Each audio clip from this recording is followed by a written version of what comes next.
Hello and welcome to another Starcraft 2 commentary video. This is Gom Jabbar. Today I'm looking at a build order from Dignitas' Naniwa used against Fenix in MLG at Columbus, Ohio this past weekend. This is a Protoss versus Terran build, obviously, because Fenix is our Terran player, and the map is Shattered Temple. I'm not sure if there's any map that this build won't work on. It seems really good. Maybe close positions on this map or Metalopolis or some other maps like that with very short close positions. But of course at MLG that their maps do not have that, so I'm sure Naniwa was not really concerned about that. So what we're going to look at today is a build I think that Huck came up with. I'm not sure about that, but that's the first place I've seen it. And it's going to be basically a really fast one gate expand without making any units at all, and then you basically go up to you chrono boost Warpgate constantly, and you get 3 gateways, and you can hold early pressure really easily. Yeah, it's a really cool build, and we're gonna take a look at it. So Naniwa's getting his gateway at the standard timing. Gets his gas on 14. And he scouts after he gets his gas, which Naniwa scouts really late. Maybe that probably has something to do with the mineral collection rate. Personally, I always like to scout after Pylon against Terran. He's putting guys in that gas. He's going to get that cyber core very quickly. And from here on out, I think Naniwa will make a Pylon and then a Nexus. So we'll be seeing that shortly. If we take a quick look over at our Terran player, who has not been scouted yet, we do see 1 gas, see Marine coming out, looking to be probably some kind of yeah, there's a tech lab, so it's going to be a Marauder expansion. Really standard. And that probe will get away. Doesn't really get to see inside the base at all. Possibly the one thing this build will lose against pretty hard is a Marine SCV all in. I'm not sure about that. I haven't really tested it. Now notice, Naniwa takes probes out of gas after he gets 50 minerals.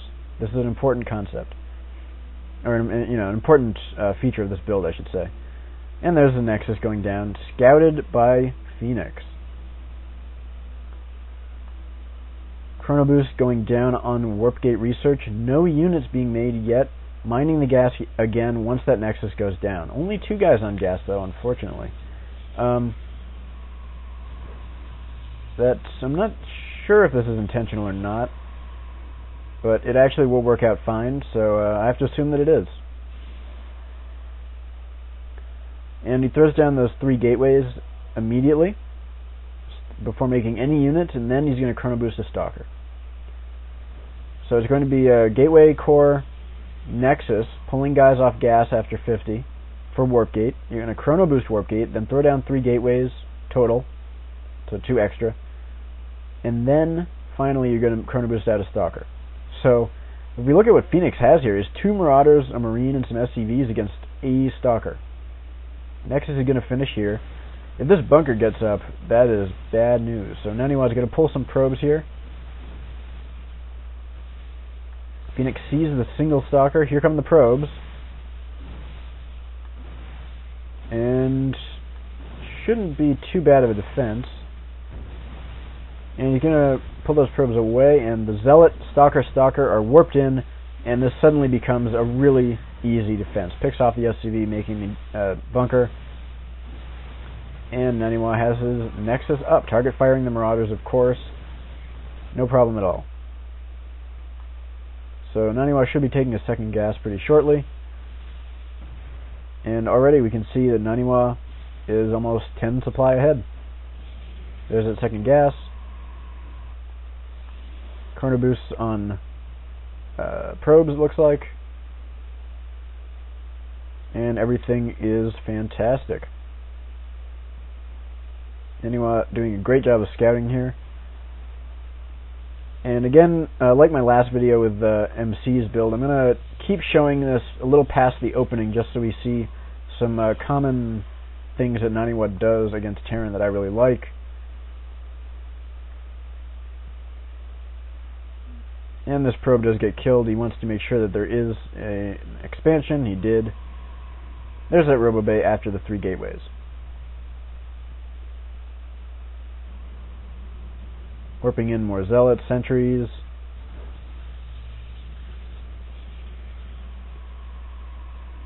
So Naniwa already starting off with a pretty big lead here.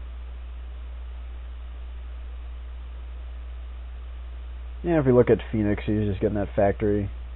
No eBay before the factory. That's a little bit odd.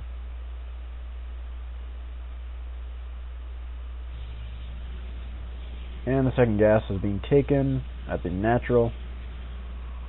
Robo Bay is almost complete. You see more sentries and zealots warping in. Past the very first couple of stalkers, Naniwa really doesn't make many. He goes for mostly zealots and sentries. And this is important to hold off early pressure, like this kind of thing. You want to force field behind the Marauders, let the zealots chop them into little pieces like sushi or something. And there's the Observer. Naniwa going to be making that Robo Bay very quickly off only 3 gateways. And he always chooses to do this kind of very fast Colossus. Trying a little bit of sneaky warp-in tactics up here, but it didn't quite work out. Fenix thwarted that fairly easily. And the Observer is going to get in here.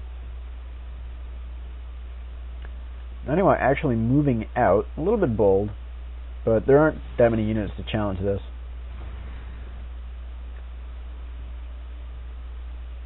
You got a probe hanging out up here. Can he actually warp in anything? He can. He probably should.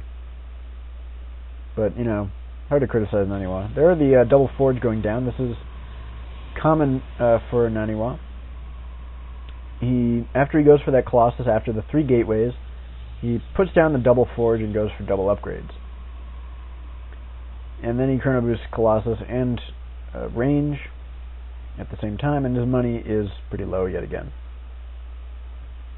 He's going to go to work on these rocks and try and take a fast gold. That's a bit bold, I should say. Fenix has 2 medevacs, so he is moving out. Probably going to do a double-pronged attack. Very smart for Terran to do that. And would like to see these upgrading. Here we go. Very nice. First Colossus comes out just in time for the medevacs. So it's a very nice timing.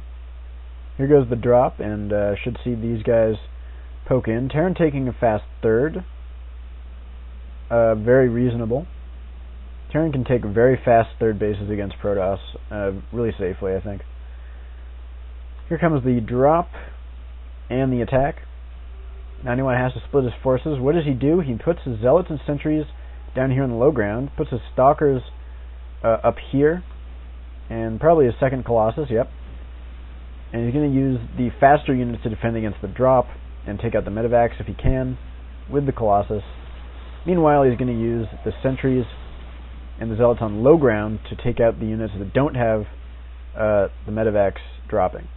Because if you send your sentries up here, the medevacs just pick everything up and they're wasted. But if you have them down here, you can keep your Colossus alive, let the zealots do damage, and that's going to be a lot more effective to defend both areas. Bunch of gateways going down for Naniwa. Pretty reasonable. And leaves a few units up here to defend against more drops, like this one. And still no sign of a third base from Naniwa.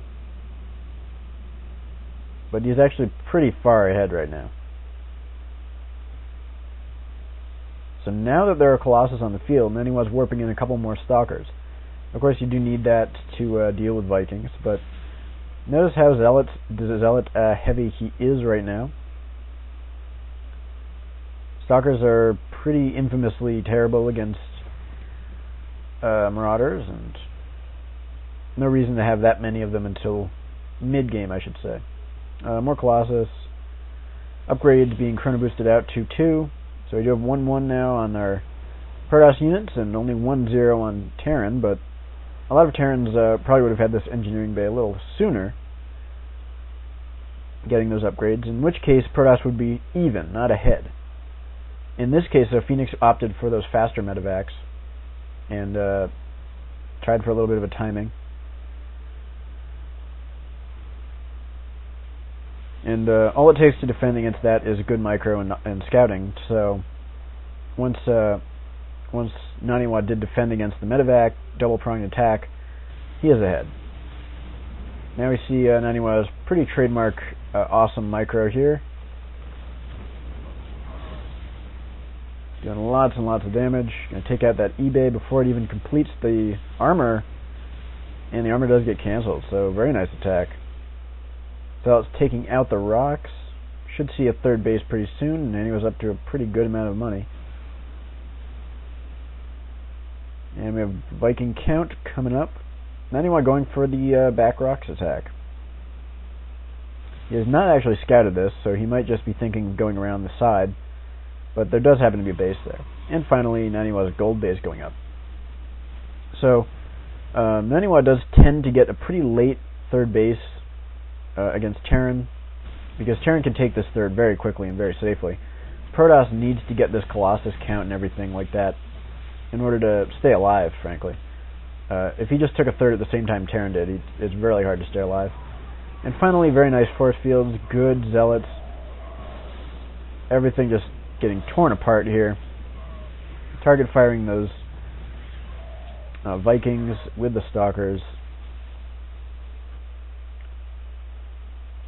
And Naniwa can kill this third because he does have the army advantage right now. And taking his own third, he gets the tech advantage. I mean, yeah, the econ advantage. He does have a tech advantage as well, but, you know. So, Fenix is basically dead here. And one thing I noticed from Naniwa is he doesn't really like those High Templar. He just goes for the Colossus and just sticks with it and gets the upgrades. Zealot's getting stuck behind, not so ideal. But it's not really important, so there's a GG. So I'm going to go ahead and blast through the opening on ×4 just to recap, and then I'll close out.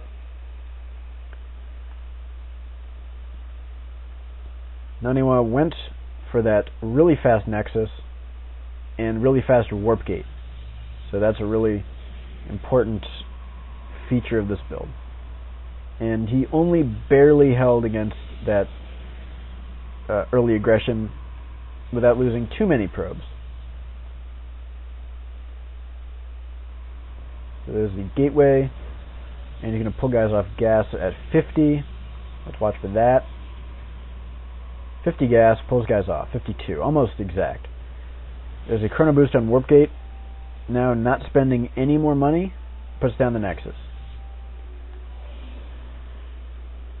And he does not cut probes. I think Huck does at about 20, but Naniwa does not really cut probes. And there's the extra gateways going down, Stalker being chrono boosted after the gateways, guys put back into gas, and the early pressure is looking dangerous, but that Nexus has a lot of health, and there's the warp in, Zealot, Stalker, Stalker, easy cleanup, and Naniwa's ahead. And he gets a second gas almost immediately after he cleans that up. And then pretty soon we're going to see that Robo, and we're going to see the Colossus, and then the double forge. And he does push out at about 2 or 3 Colossus, and takes his third base after that. So that's going to wrap it up. Thank you very much for watching. I hope that this build order is helping you a little bit, and I intend to try this out on ladder myself. So, see you later, guys.